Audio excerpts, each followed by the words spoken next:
A gente conversa agora com Idalgiso José Moneck, que é, até pouco tempo atrás, superintendente do Movimento de Educação Promocional do Espírito Santo, o famoso MEPES, que a gente tem muita honra de acompanhar essa história, de conhecer um pouco dessa história agora aqui com o Idalgiso.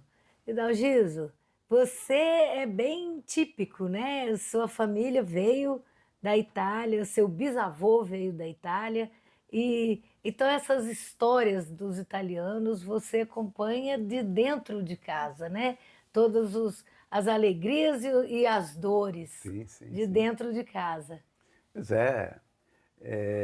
os meus bisavós, né, vieram da Itália, da região Vêneto, né, Treviso, Verona, né, e seja por parte da minha mãe, seja por parte do meu pai, então nós desde pequeno convivendo, escutando as histórias dos nossos imigrantes italianos, né, que deixaram lá a região vêneta para vir aqui para o Espírito Santo em busca de melhoria de condições de vida. Mas, sobretudo, o grande desejo era ter um pedaço de terra para poder trabalhar, para poder desenvolver a sua agricultura.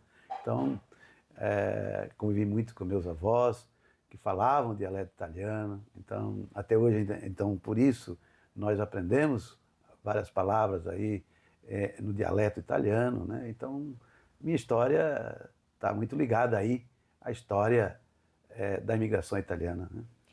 E a gente, eu sempre observo muito, eu penso assim, que a gente tem o imigrante charmoso, vamos dizer assim, que é o que a gente vê nas festas, Sim. é o que a gente vê em Venda Nova do Imigrante e de Santa Teresa. Uma coisa muito charmosa, muito bonita, e parece que tudo sempre foram flores, mas não é bem verdade, né? Não, foi uma história de muita luta, né? Agora você imagina que os imigrantes, o que significa deixar sua pátria mãe, né, lá na Itália, e se lançar no mar durante 3 meses, né, em condições precárias de viagem, muitos inclusive nem conseguiam chegar aqui, não é? E por que vieram? Porque lá estavam passando necessidade. Era um país que estava em guerra, muita fome, muita miséria. Então, o desejo de melhorar de vida, de ter as condições aí de trabalhar a terra, fazia com que eles se lançavam, né? Deixava parte da família para trás, uns deixavam os pais, outros deixavam os irmãos. E chegando aqui, vinham assim motivados para a maioria para ir para São Paulo, porque lá existiam as fazendas de café, né, que antes eram cultivadas Tocadas. pelos escravos. Então tinha esse anúncio de que lá precisava de pessoas para trabalharem na produção de café. Mas, na verdade, muitos chegaram no Rio de Janeiro e do Rio de Janeiro vieram para o Espírito Santo, não é? E Anchieta foi um ponto de desembarque de um grande número de imigrantes, por isso nós temos aí a Praça do Imigrante, temos lá o memorial, né? O porto, O né? porto. Os portos fluviais foram as entradas dos imigrantes, Exatamente, né? Anchieta tinha um porto. A gente hoje nem quase não fala mais disso, mas onde muitos pequenos barcos, pequenos navios chegavam trazendo os imigrantes italianos. Ficava um período aqui em Anchieta, que chamava assim quarentena, né? Pois tinha aí até hoje a Casa São Martinho, onde que os imigrantes ficavam aí num período também porque naquela época você tinha na região muita doença, muita febre amarela, febre malária. Isso muitas pessoas morreram também por causa disso. Porque não tinham essas. Vinham da Europa Claro. com outras resistências e não as nossas doenças Exatamente. tropicais, né? Então, às vezes o navio ficava um tempão lá em alto mar, porque dizia, ó, tem um surto lá de malária, vocês aguardem. Imagina o que significa isso, quais eram as condições, né? Então eles ficavam aqui um período, aguardando também o destino no interior, porque eles também tinham essa orientação de que eles deveriam ir para o interior do estado do Espírito Santo. Porque aqui perto do litoral, na época, tinha muitas regiões alagadas, muitos mosquitos, muita febre amarela. E o interior, nas montanhas, se assemelhava um pouco com a região deles lá na Itália. O clima, a água, todas as coisas aí. Então, muitos subiram pelo Rio Benevente, de pequenos barcos ou até, segundo os estudos, margeando a pé, até tem um lugar entre Alfredo Chaves, dois irmãos naquela direção aí, era um ponto de parada dele. Por isso que dois irmãos foi um dos primeiros núcleos de povoação dos imigrantes. Por isso, se nós chegarmos hoje lá no cemitério dos irmãos, não vê pessoas aí daquela época, né, sepultadas lá. Eles iam para Alfredo Chaves, lá em Alfredo Chaves eles recebiam um lote de terra, normalmente 2 alqueires, com alguma ferramenta e com algum dinheirinho para começar lá no meio da mata, né? Então você imagina o que significa instalar sua família, fazer sua casa no meio da mata, começar seu trabalho, o cultivo. E eu, inclusive, fiz um estudo sobre a imigração italiana aqui no município de Anchieta, e eu lá falei de que os primeiros 6 meses dos imigrantes, quando eles chegavam na sua terra, eram 6 meses de muita fome, de muita miséria. Vivia de raízes, de frutas, aquilo que a natureza poderia oferecer. E que eles não sabiam nem lidar com aquilo, porque não era da região deles, eles não conheciam. E aí, o que começou a melhorar a vida daquelas famílias imigrantes quando ele conseguiu colher milho. A primeira plantação, eles conheciam bem o milho, né? Aí plantaram o milho. Quando chegava a colheita, com o milho, então, eles podiam fazer a polenta. Eles podiam criar a galinha, eles podiam criar o porco. Então, o milho foi fundamental para começar, então, melhorar a alimentação dos imigrantes italianos, né? Isso é interessante registrar. Claro, enquanto isso, plantava o café. A ideia era começar, mas o café naquela época, ele gastava até 4 anos para começar a produzir. Não é igual hoje. Imagina esse período aí, esperando, né? Com poucas condições. Então foi dramático. Pois é. Aí, quer dizer, eles saíram de uma região que estava num momento de muita miséria, né? Várias partes da Itália com muito sofrimento, vieram para cá para tentar mudar de vida e o tempo passa e essa mudança ela se arrasta e alguns eventualmente podem ter se dado melhor, mas a maioria fica ali como estavam os brasileiros, né? Com muita dificuldade, uma agricultura sem tecnologia, sem escolas, Sim. sem condições de saúde. É isso. E é nesse contexto que Padre Umberto Pietro Grande chega a Anchieta e fala: o que está acontecendo com os meus compatriotas? É isso? Estou fazendo uma leitura Não, correta? perfeito.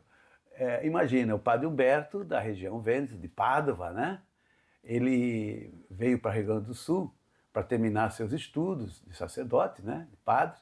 E como aqui em Anchieta tinha um colégio jesuíta, a região aqui, Anchieta, Piúma, Alfredo Chaves, Iconha e Rio Novo, essas paróquias no passado, todas pertenciam aos jesuítas, né? A influência de Anchieta, exatamente, né? Do Padre José de Anchieta, exatamente. Né? Então, aqui em Anchieta tinha um colégio jesuíta, né? Que funcionava, inclusive, onde hoje é o hospital, aquele primeiro prédio, né, lá do hospital do MEP lá, era um colégio jesuíta, que depois foi utilizado para o hospital, e ele, então, foi impactado, chegando aqui em 63, Padre Mestre chegou aqui em 63, 64, fazendo aqui as primeiras visitas, ele logo foi impactado de chegar aqui e encontrar com seus compatriotas italianos, depois de 60, não sei mais anos aí, vivendo em situações ainda precárias, né? Lá no campo, quer dizer, quase sem política de saúde, sem política de educação, de assistência social. E os agricultores, sobretudo, viviam uma situação muito caótica, porque desenvolviam uma agricultura de subsistência, né? Sem tecnologia nenhuma, e até mesmo o cultivo do café era feito de forma muito primitiva ainda, né? Então a produção era baixa. Isso fazia com que os filhos dos agricultores não se animavam muito a ficar no campo. Então, a vida aqui é muito difícil e tudo mais, e com isso abandonavam o campo para ir para a cidade, porque naquele mesmo período nós temos que aí fazer um registro, que em 64 nós tivemos aí o regime militar, né, o golpe militar, e que junto com esse golpe veio também o processo de industrialização, o processo de esvaziamento do campo, não é? E isso impactou muito o padre Humberto. Ele comparou, né? Ele falou, meu Deus, depois de tanto tempo eu chego aqui, encontro meus compatriotas que saíram da Itália para melhorar de condições de vida aqui no Brasil, encontro eles ainda aqui vivendo em situações precárias. Temos que fazer alguma coisa. Pior do que os que ficaram. Exatamente. Aliás, naquele mesmo, quando o padre Humberto chegou aqui, encontrou os seus compatriotas nessa situação, ele comparava com a região vêneta, que tinha crescido economicamente, sendo uma das regiões mais ricas do mundo. Ele falou, mas olha, que contradição, né? Nós temos agora lá na Itália uma região riquíssima, né? E nós temos nossos compatriotas aqui que saíram de lá vivendo em situações precárias. Temos que fazer alguma coisa. Temos que fazer alguma coisa. Aí ele mobiliza a italianada. Aí ele começa a dialogar com os padres da região, com as lideranças. Ele ficou indignado com isso. Temos que fazer alguma coisa. Começou a escrever para os amigos dele na Itália, olha, e começaram então aqui algumas ações de animação comunitária, alguns eventos. Nesse meio tempo, foi realizado um estudo aqui da região, um levantamento socioeconômico para identificar as dificuldades que a população estava encontrando, as suas necessidades, e quais seriam, assim, identificar qual seria uma ação que poderia ajudar as comunidades, os jovens e as famílias a terem novas perspectivas, né, aqui na região, né, que estavam muito desanimados. Né? Até porque, vou falando assim várias coisas ao mesmo tempo, a gente tem que ir registrando isso, que aí em 66, 67, aconteceu outro fato aqui na região que expulsou muitas famílias e jovens do campo, que foi a erradicação dos cafezais, que mantinha a mão de obra no campo. Você sabe, o café exige, naquela época, sobretudo, exigia muita mão de obra. Então imagina, erradica os cafezais, a maioria das famílias que trabalhavam como colonas ficaram assim, o que nós vamos fazer agora? Então começaram a ter aquela agricultura de subsistência, e isso não motivava muito os jovens a ficarem no campo. Migravam para a cidade, para os grandes centros urbanos. E sem qualificação? Sem qualificação. Esse que era o problema. E aí, nem sempre alcançava lá o que eles esperavam, né? Às vezes não eram os melhores empregos que eles iam ter, por falta mesmo de formação. Aí os italianos ouvem o apelo de Padre Humberto e começam a fazer um movimento aqui, como é o nome hoje do MEPS, né? Que é o Educação Promocional, né? Educação, promoção social, promoção da saúde. Não, aí Padre Humberto, então, diante do estudo e dos contatos que ele estava tendo com as comunidades e com essa necessidade que ele via de desenvolver um trabalho aqui na região, ele então começou a fazer contato com as lideranças, e aí a gente precisa dizer que os temas principais que foram identificados que precisavam atuar era a educação, a saúde, a agricultura e a assistência social. Aí, colocando inclusive a educação como prioritária, né? Que nós precisamos formar as pessoas, precisamos preparar as pessoas. Ele dizia assim, se nós educarmos, prepararmos as pessoas, elas então depois podem se organizarem, podem melhorar seu modo de trabalhar, a produção, e isso vai gerar vida digna para as famílias. Mas a pergunta que vinha era que tipo de educação que nós vamos desenvolver? Porque a educação até então, que existia na década de 60, ela era urbana, ela tinha um currículo urbano. Então ela não se identificava com a realidade do campo. Aí a pergunta era, qual vai ser a proposta de educação que nós vamos viver? Então, nesses contatos que Padre Humberto e outros fizeram com a Itália, falaram ao Padre Humberto que aqui na Itália tem uma experiência, falaram, olha, que o senhor precisa conhecer, que talvez vai ser interessante para vocês aí. Foi quando o Padre Humberto, com outras lideranças aqui, resolveram enviar para a Itália um grupo de 7 jovens para estudar numa escola família lá na região velha. E conhecer esse E processo, conhecer e entender como é que funciona a sua escola. E lá conhecer, então, a escola família que trabalhava com a pedagogia da alternância para filhos de agricultores, onde os jovens... Só para quem não conhece a pedagogia da alternância. Então, é aquele sistema em que o jovem vai para a escola, ele passa tantos dias na escola, depois ele volta na família e Exatamente. se retroalimenta Exatamente. daqueles costumes, pratica coisas que ele aprendeu na escola, depois volta. Então fica essa alternância de aonde o aluno está, o estudante está. É isso mesmo, porque qual era o que se na época como funcionava a educação? Os jovens saíam do campo para estudar na cidade, não é?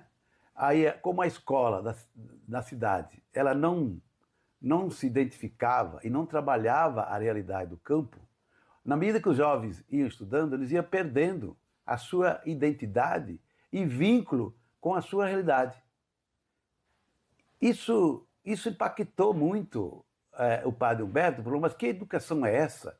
Que ao invés de valorizar a cultura local, a cultura da família, pelo contrário, eu vou descaracterizando e vou perdendo o vínculo com isso. Então precisaria encontrar uma Até ridicularizar, exatamente, na verdade, né? Olha, às vezes. Chegava a ridicularizar. Eu lembro que eu mesmo quando estudava lá no início, lá, que a gente falava escola primária, muitas vezes a professora usava a expressão, olha, se você continuar assim, se você continuar fazendo assim, você vai ficar na roça, puxando enxada. Então tinha toda uma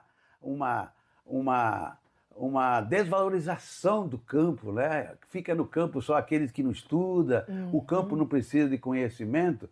Então, a pedagogia das alternâncias chega para revolucionar isso. Não, nós vamos desenvolver um projeto de educação que valoriza, resgata a cultura do campo, onde os estudantes alterna período de formação na escola, período de estudo e experiência e formação no ambiente familiar, comunitário, né? E mantendo, então, o vínculo dele com suas famílias, né? Para não perder esse vínculo, né? Onde a experiência dos mais velhos, dos pais, passam a ser importante no processo de formação do jovem, ao contrário do que a educação até então desenvolvida fazia. Descaracterizava a realidade do campo, né? Isso demorou muito tempo para que se motivasse os pais, os jovens, da necessidade de estudar também para ficar no campo. Quem estuda, não é que estuda para sair do campo. O campo precisa de conhecimento, como a cidade, né? Então, a pedagogia alternância foi essa solução. A solução.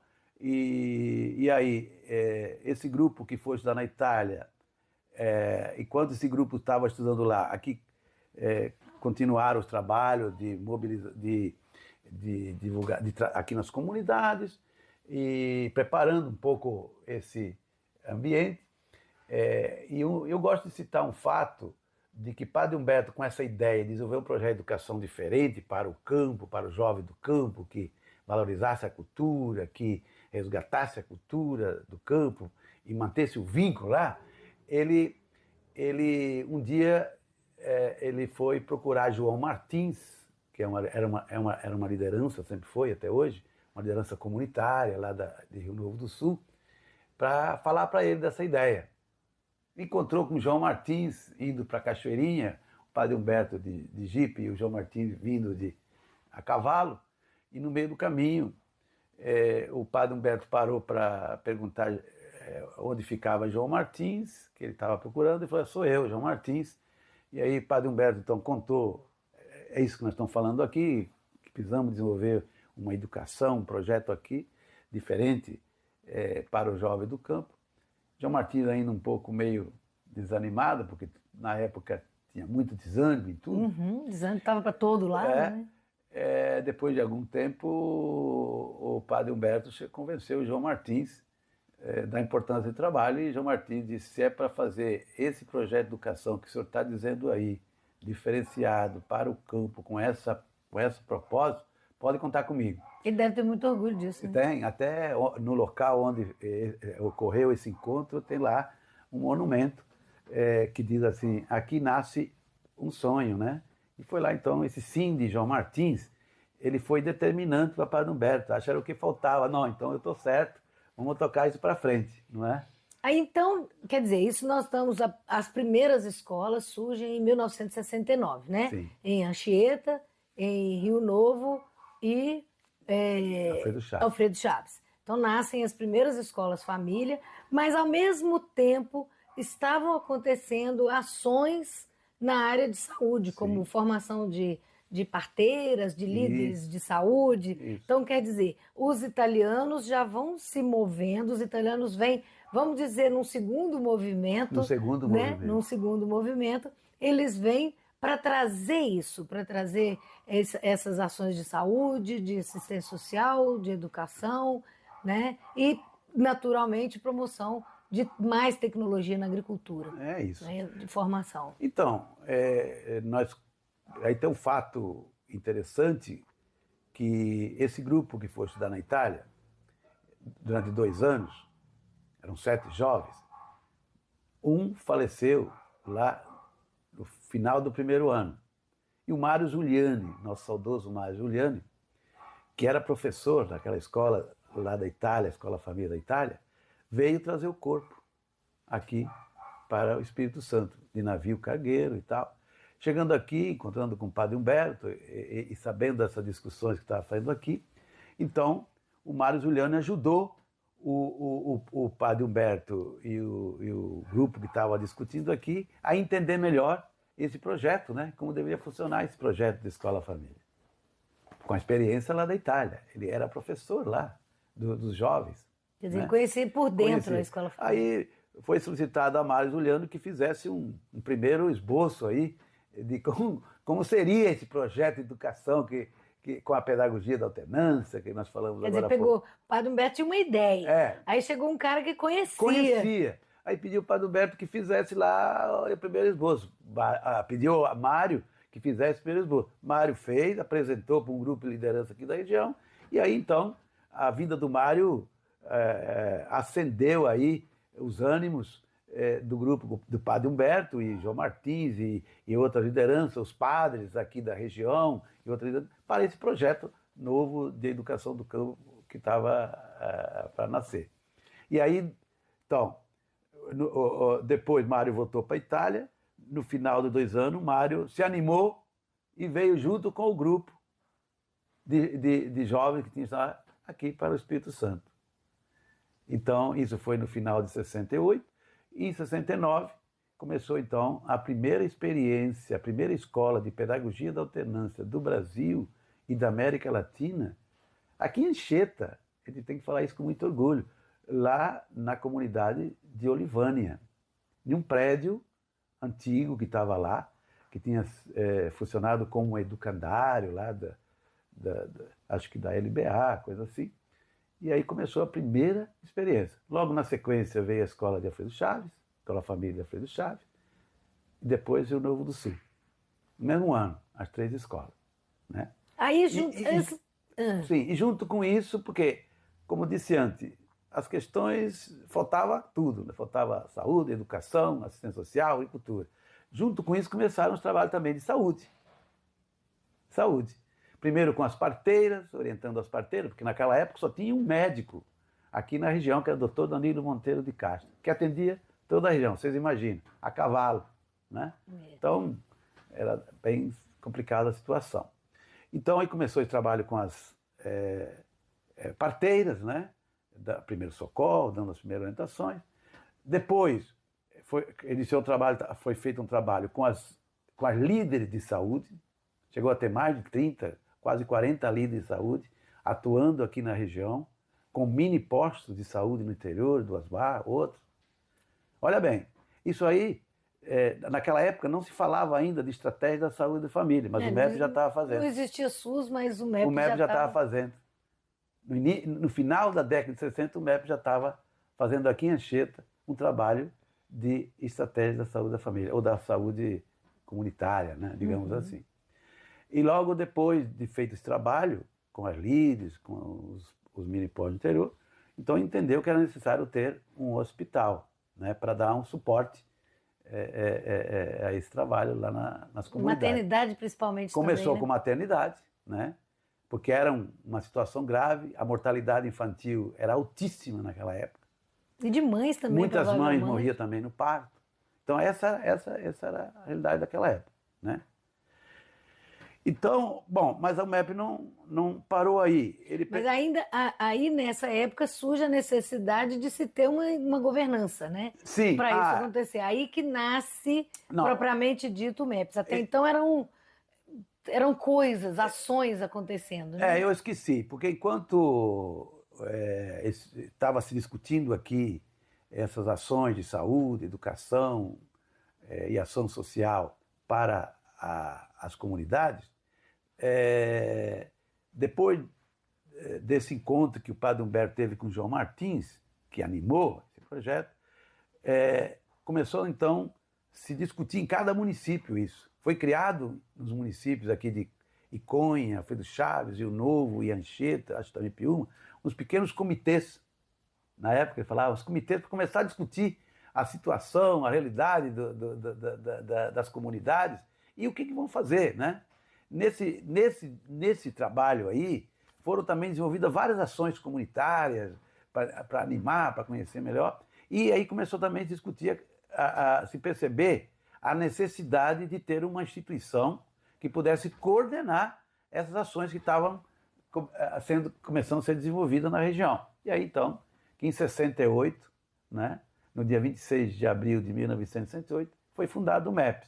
Mas para fundar o MEP foi criado um comitê, com várias lideranças da região, que discutiram, que pensaram isso, discutiram bastante, criaram o MEP, inclusive com a boa participação das lideranças aqui da região. O padre Humberto, ele contou também com o apoio e ajuda dos padres aqui da região.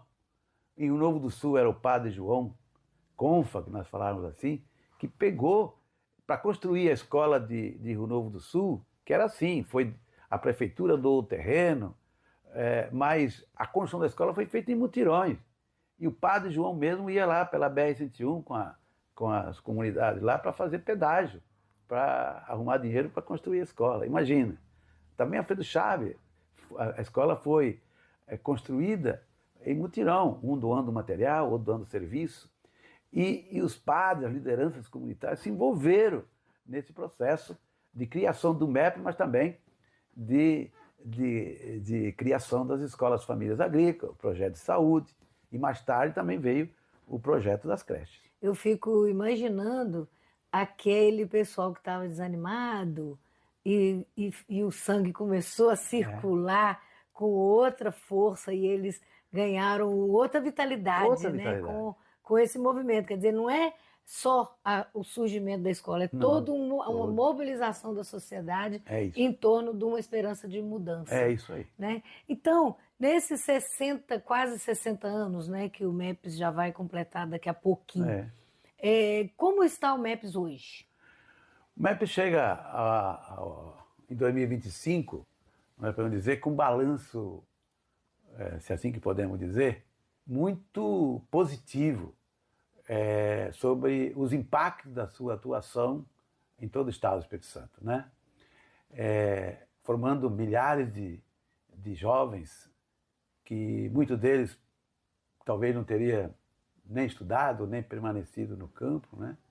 E que hoje estão aí ocupando espaços importantes na política, nas organizações sociais e desenvolvendo seus projetos, né, lá nas suas propriedades, nas suas comunidades. Nós temos muitos exemplos de egressos das escolas famílias que hoje estão melhoraram muito o trabalho da sua família, e em função disso, as famílias ficaram no campo, porque perceberam que o campo não era isso que falava para a gente. O campo é, sim, um lugar bom de viver, é um lugar de cultura, é um lugar de produção, evidentemente, e que, para isso, é preciso ter as condições, né?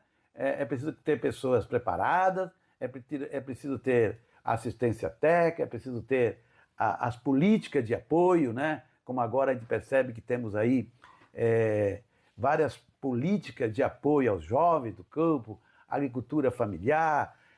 Naquela época nem se falava disso, que você tinha um Pronaf para os jovens, um Pronaf para as mulheres, linha de crédito para os jovens. Imagina. Então, precisa ter pessoas preparadas, precisa ter as condições para que ele possa permanecer no campo e desenvolver seus projetos. Então, o MEPES chega hoje, em 2025, com 19 escolas, né? Sendo 18 escolas famílias agrícolas e uma escola família e turismo, aqui em Anchieta também, né? Aqui também começou a primeira escola família de turismo. É interessante também resgatar Que isso. é um novo, que é um outro mercado fundamental, importante, outro espaço de geração de ocupação e renda aqui nessa sim, região, né? A sim, agricultura e o turismo. claro. Então você pensa bem, com 19, hoje estamos, o MEP está presente hoje, abrange mais de 62 municípios do estado do Espírito Santo, né? Então eu diria que a contribuição do MEP foi fundamental ao longo dessa história para, junto com outras, evidentemente, com outras entidades, eu gosto de citar aqui o MEPES, com a Incapé, com a FETAI e outras organizações que quase nasceram no mesmo ano, elas tiveram, têm e continuarão tendo um papel determinante para animar os jovens, as famílias, a continuarem por opção no campo. E nós estamos defendendo isso, porque hoje nós estamos percebendo assim, que a agricultura familiar, fortalecer a agricultura familiar, apoiar o desenvolvimento da agricultura familiar, você precisa de pessoas preparadas para trabalhar em uma visão de sustentabilidade. Não dá mais para você produzir agredindo a natureza, né? Então nós temos que fortalecer a agricultura familiar de base agroecológica, porque isso respeita a natureza, respeita a vida e respeita os seres humanos na produção de alimentos saudáveis. O MEPES hoje, ele ao longo da sua história, ele viveu momentos muito difíceis, nós estávamos comentando agora há pouco, mas hoje nós estamos numa relação muito boa, numa parceria muito boa com o governo do Estado, né, com o governo do Renato Casagrande e todas as suas secretarias, e isso está possibilitando avanços significativos no trabalho das escolas famílias agrícolas. Então, no passado nós ficamos às vezes até 5 meses sem receber. Imagina o que significa isso, trabalhar, né?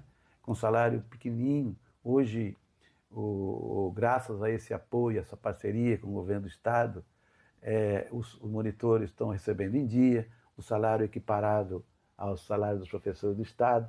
Isso anima, motiva muito. Porque você sabe que nós conversamos também agora há pouco de que o MEP chegou até aqui porque ele contou com pessoas que se empenharam, militantes, né, que acreditaram nessa causa e com muito idealismo, com salários baixos e tudo mais, sem receber 5 meses. Vão permanecer aí, né? Vão permanecer aí, vão resistir e vão ficar aí.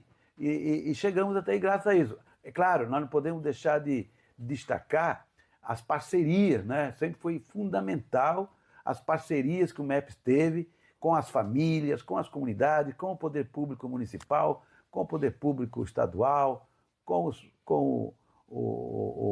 os parlamentares, mas também a nível federal.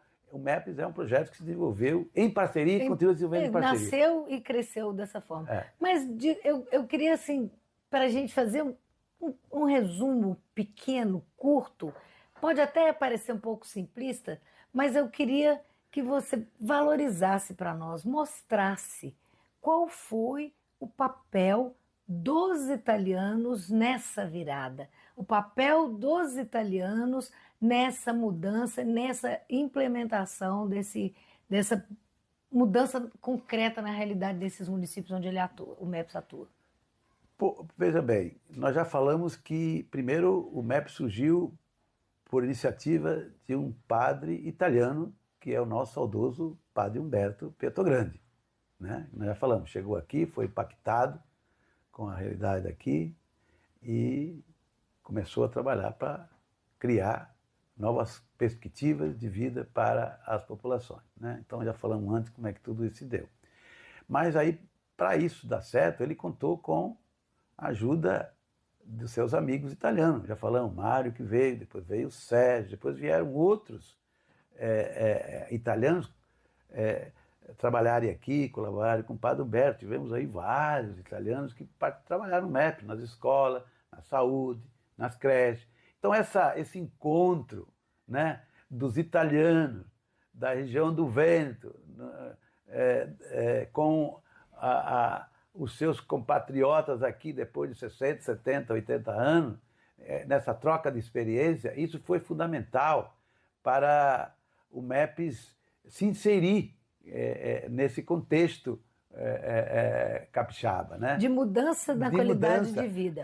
Não dos imigrantes italianos, mas também dos não imigrantes, dos brasileiros nativos. O MEP não foi um projeto para atender os imigrantes italianos, né? Ele nasceu numa região que teve forte imigração italiana, mas ele logo também foi para o norte do estado, né? Só para ter uma ideia, em 71 já começaram as escolas famílias em Jaguaré, depois logo na sequência 41, 71, 72, assim as escolas famílias se expandiram para todo o estado do Espírito Santo.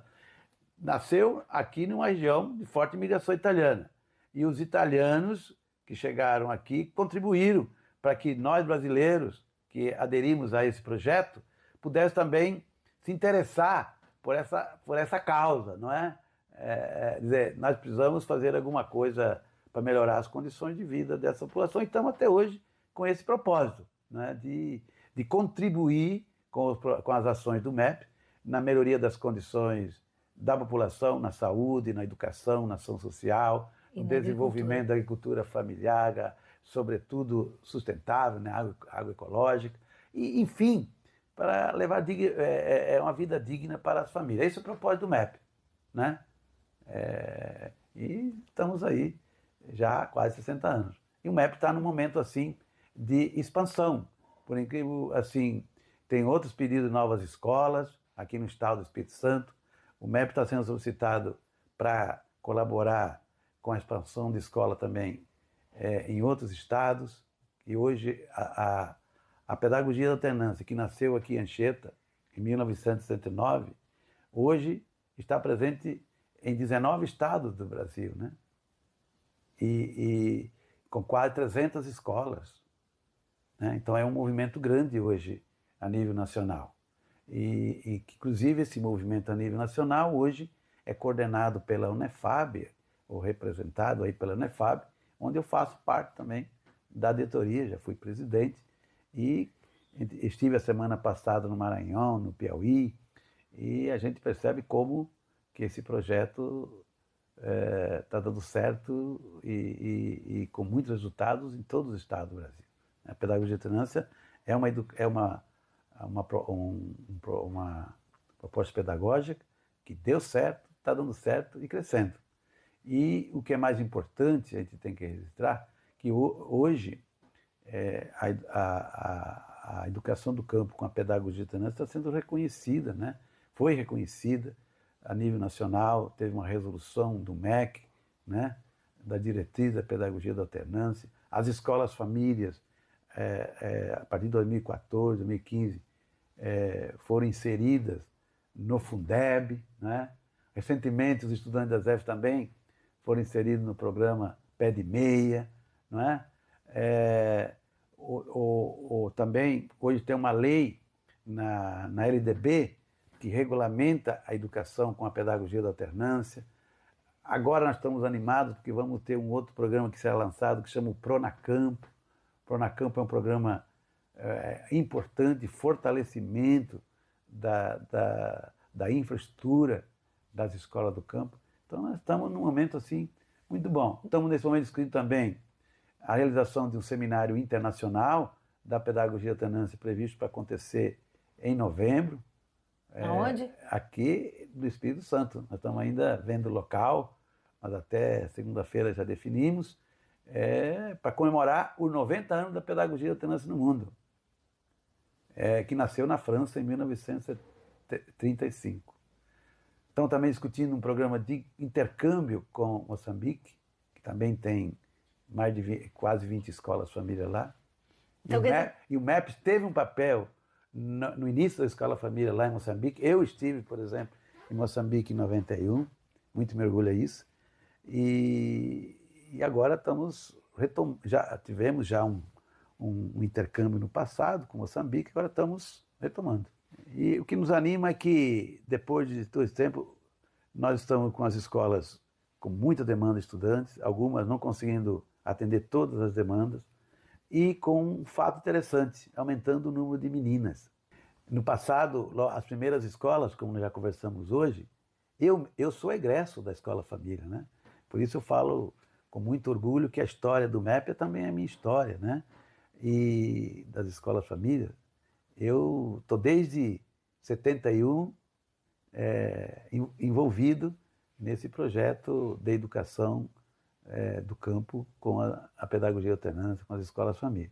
Então, fui aluno na Escola Família Agrícola de Campinho, no interior de Conha, com muito orgulho, né?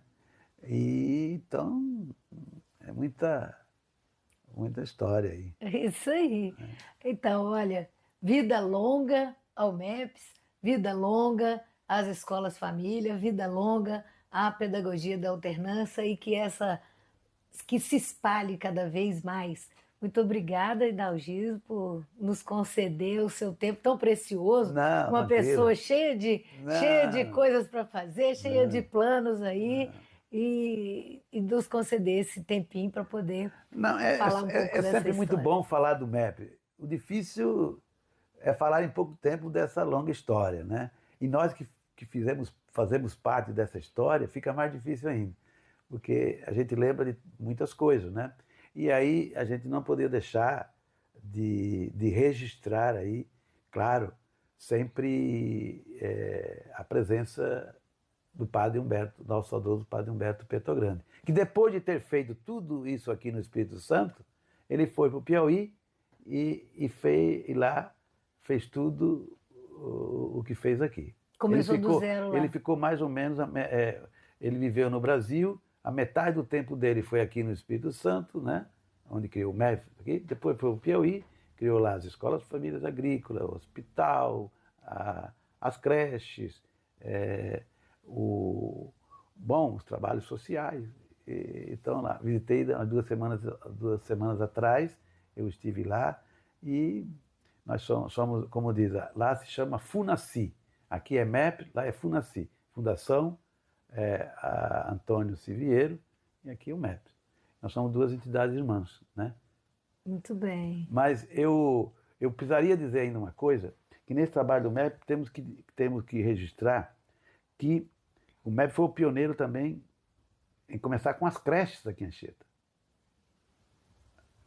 Sim. Né? Logo dos anos 70, ele começou com as creches e com as creches no interior. Tudo dentro desse mesmo conceito do suporte à família. Exato, né? Exato. Chegou a ter quase 20 creches aqui na região, Frido Chaves, Iconha, Anchieta, Presidente Kennedy, Rio Novo. Depois elas foram sendo substituídas lá Hoje passou a ter política pública, né? E hoje estamos aqui em Anchieta, com 3 creches, né? Aí, ainda com umas 250, 300 crianças. A gente reforça a importância da educação infantil. Investir na educação infantil é criar as condições essenciais para o futuro daquele estudante, daquele jovem, né? Então, fica com a gente aí e acompanhe os nossos episódios do podcast Ícones Capixabas. Lá você vai ver um pedacinho dessa entrevista do Idalzijo. Siga as nossas redes sociais, ativa o sininho para você estar sempre informado. Inscreve no canal e ativa o sininho, que sempre que tiver novidade, alguma postagem nova, você vai poder acompanhar e compartilhar com seus amigos. Até!